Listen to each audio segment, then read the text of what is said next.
On December 6, the President of the United States decided to further strain an already complicated situation in the Middle East with an announcement he had made during his campaign that no one believed he would go through with, recognizing Jerusalem as the capital of Israel. The decision to move the United States Embassy from Tel Aviv to Jerusalem has provoked great tension throughout the Arab world and strong reactions from political and religious leaders.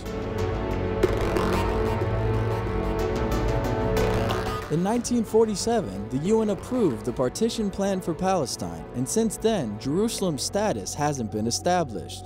The UN was going to be the one to manage the city, but the Arab-Israeli War of 1948 split the city in two. The eastern side remained governed by Jordan and the west by Israel. In the Six-Day War of 1967, Israel overtook the entire city. The Israelis considered Jerusalem their sole undivided capital. The Palestinians claimed the eastern part. In 1980, the UN asked all countries to remove their embassies from the Holy City, which today is fully governed by Israel. Before Trump's announcement, no compelling country had expressed attention to either side's claims. Inside the city, there might be another problem.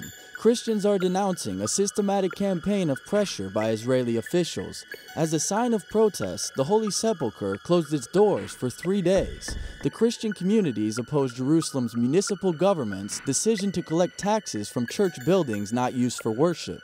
In addition, they're disputing the Mayor Netanyahu's bill that would allow retroactive expropriation of lands sold by the churches to private buyers. The Christians are declaring it a discriminatory measure because it would regulate property rights, rent, and transactions strictly on church lands. Pope Francis had a feeling about the issue, and even before Donald Trump's controversial statement, the Pope warned of the consequences of disrupting the status quo.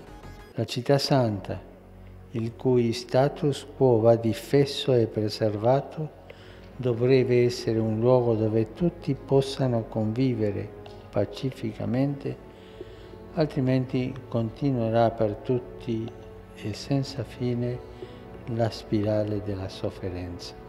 When Trump made the announcement in December, the Holy Father promptly called for wisdom and prudence.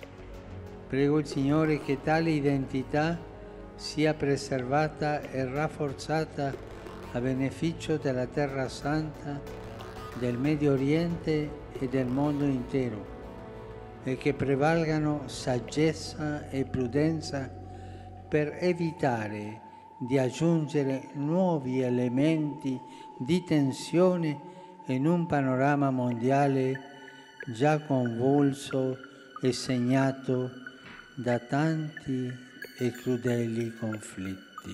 Donald Trump called Mahmoud Abbas, president of the Palestinian National Authority, to inform him of his decision. Abbas later phoned Pope Francis to express his concern over the measure. Proof of the unrest caused by the Trump administration was the swift trip of King Abdullah II of Jordan to the Vatican to speak with the Pope. Pope Francis and the Hashemite monarch agreed on the need to safeguard the rights of Palestinians, Muslims, and Christians in Jerusalem, a key to the region's peace and stability and respect of the status quo. 2 days after the meeting between the Holy Father and the King of Jordan, the UN Assembly demanded that Trump reverse his decision. Another head of state who has visited Pope Francis concerned about Jerusalem's future following the Trump administration's action is the President of Turkey, Recep Tayyip Erdogan.